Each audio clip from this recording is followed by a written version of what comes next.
Salut à tous, j'espère que vous allez bien. On se retrouve aujourd'hui pour une nouvelle vidéo et aujourd'hui nous allons donc parler budget. Je vais donc vous donner 10 conseils simples pour créer un budget qui fonctionne réellement.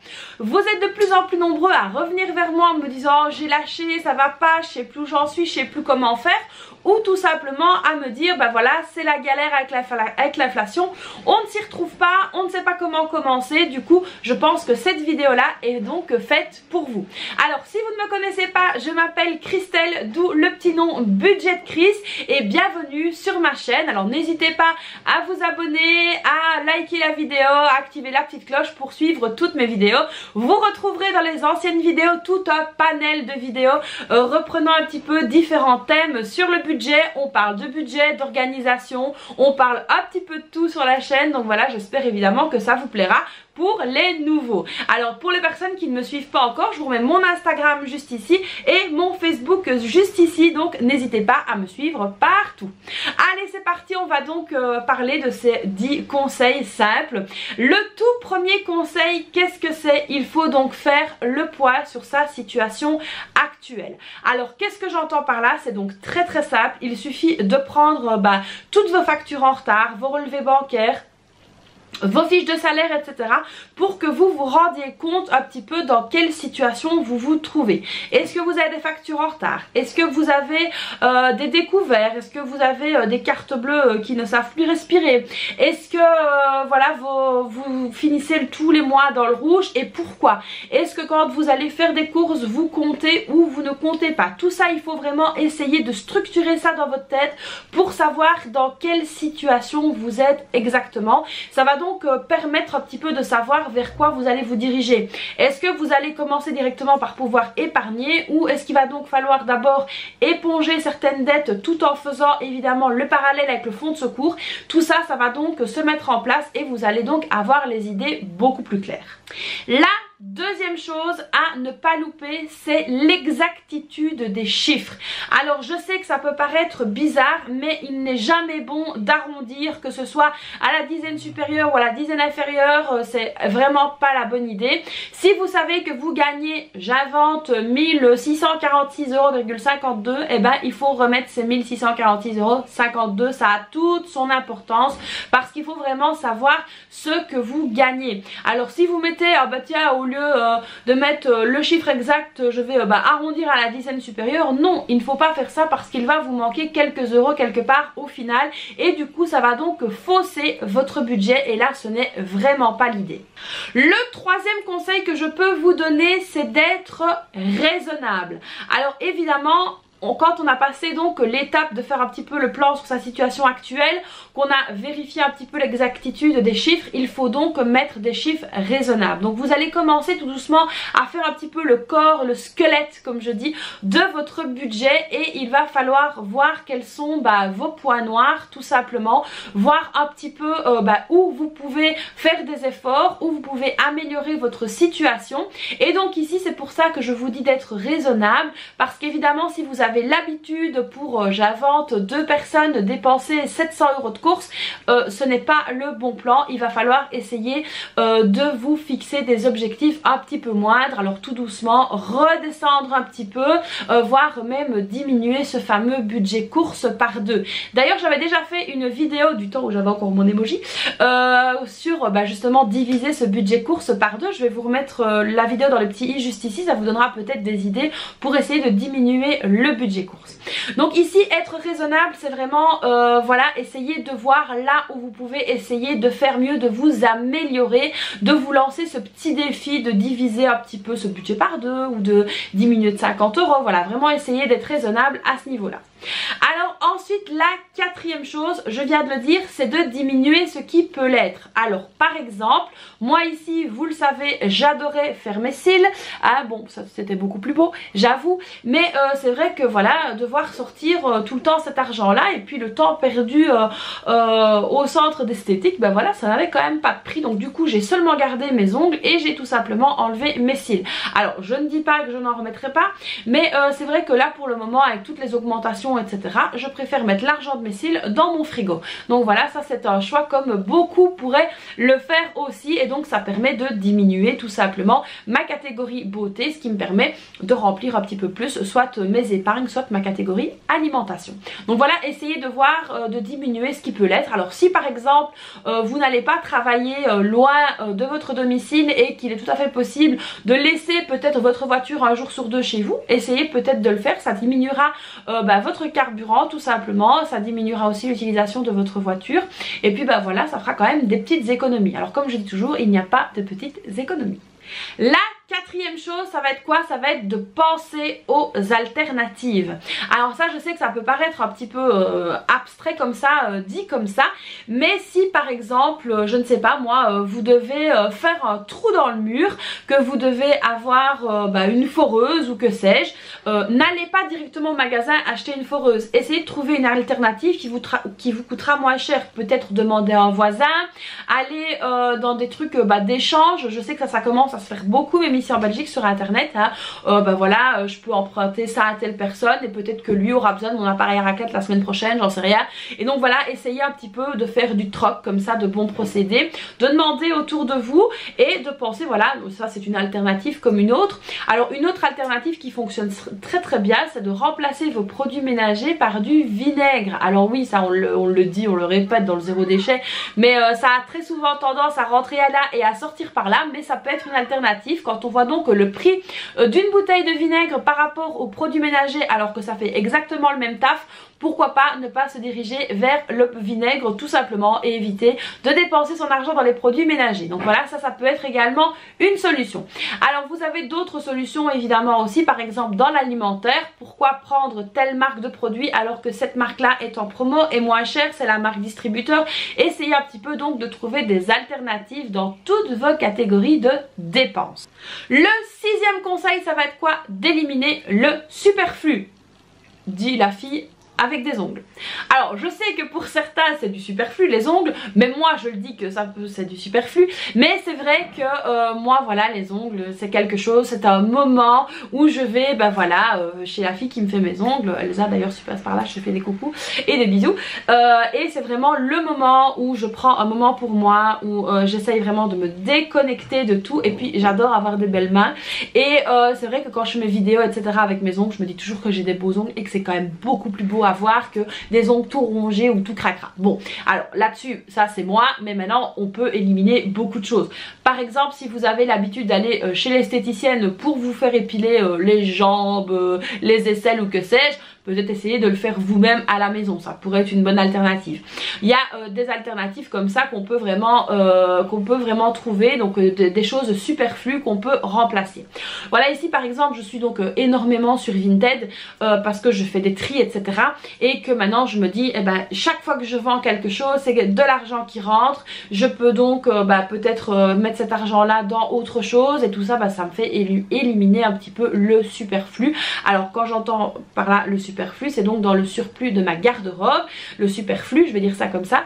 Donc là ici ce que je ne mets plus et qui reste dans ma garde-robe, hop je le mets sur Vinted, ça me fait des petites rentrées d'argent supplémentaires.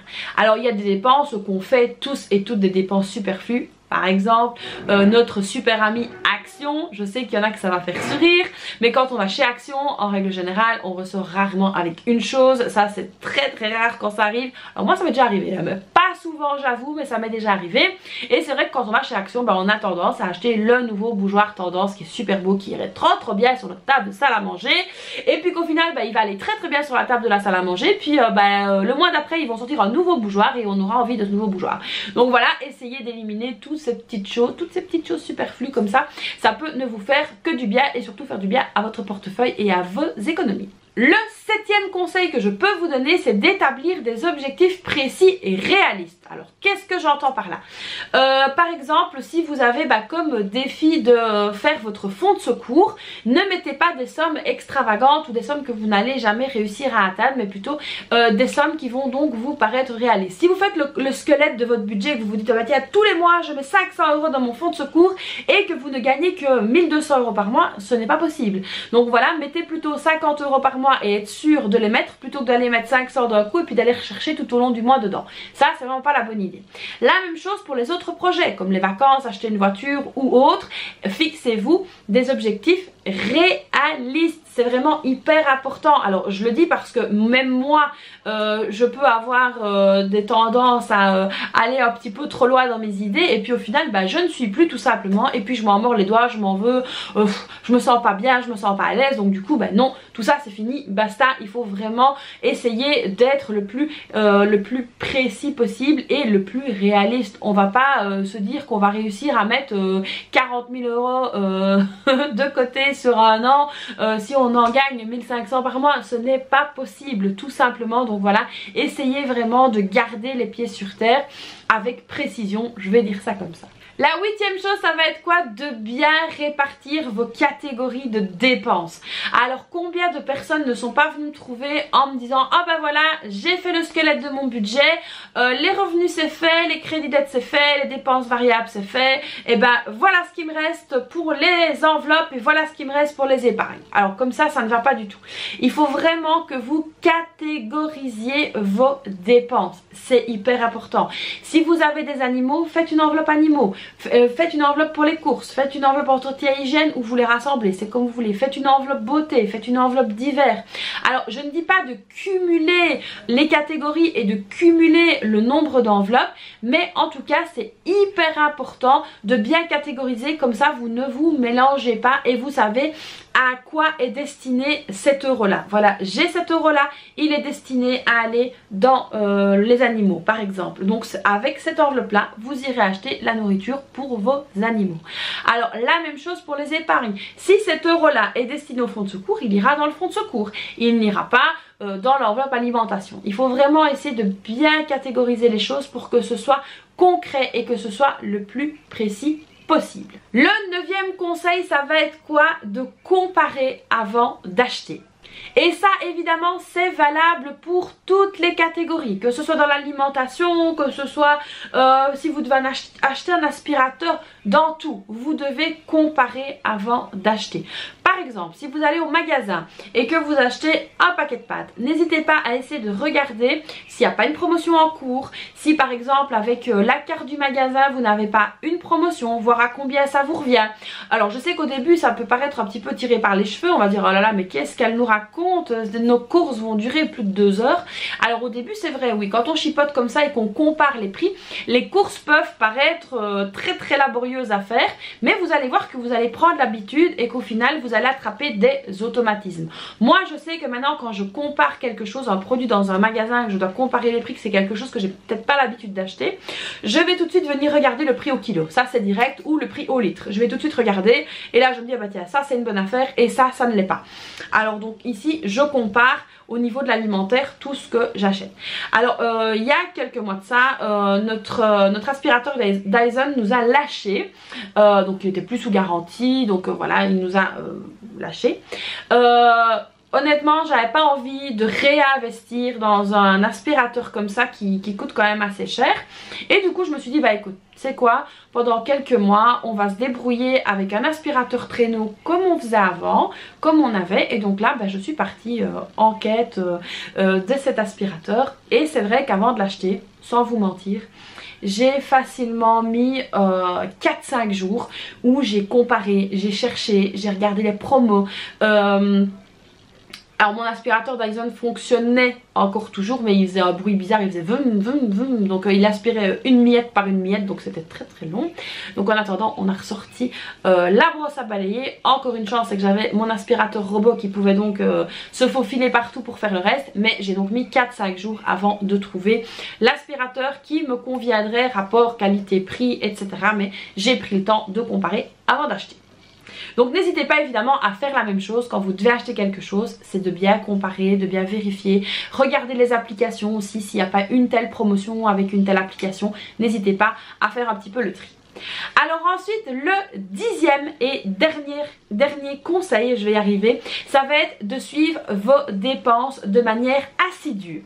Alors qu'est-ce que j'entends par là? Bah tout simplement vous devez savoir ou par votre argent. Bah tiens, j'ai dépensé 1,60 € avec ma carte. Pourquoi est-ce que j'ai dépensé 1,60 €? Où est-ce que j'ai payé?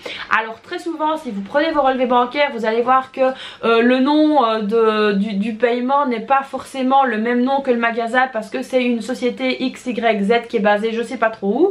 Et donc si vous ne suivez pas vos dépenses de manière assidue, vous allez vous dire bah oui mais j'ai dépensé 1,60 €, pourquoi?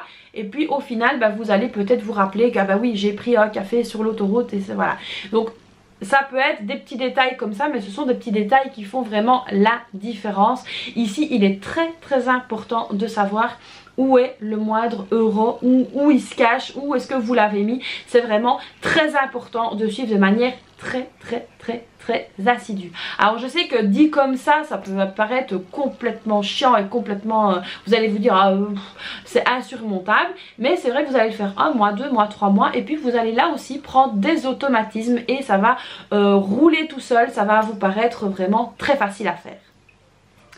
Donc voilà ici les amis pour mes 10 conseils au final tout simple pour créer donc un budget qui fonctionne réellement, et vous allez voir que ces petits conseils là peuvent vraiment mais vraiment faire la différence. Donc voilà, n'hésitez pas à tester ces petits conseils et puis à me dire bah, si ça vous aide, si ça vous aide à structurer un petit peu mieux vos idées. N'hésitez pas à me dire tout ça dans les commentaires, même par après si vous voulez, et à noter évidemment ces petits conseils là. Alors moi si vous saviez ici dans mon bureau c'est une vraie catastrophe, c'est un champ de bataille pour le moment parce que j'ai des notes partout. Alors j'essaye de me structurer avec un cahier mais c'est très compliqué, mais c'est vrai que lorsque j'ai débuté la méthode des enveloppes il y a de ça très longtemps maintenant, j'avais des petites notes un peu partout, regardez ci, regardez ça, calculez ci, calculez ça, des petits conseils par-ci, des petits conseils par-là.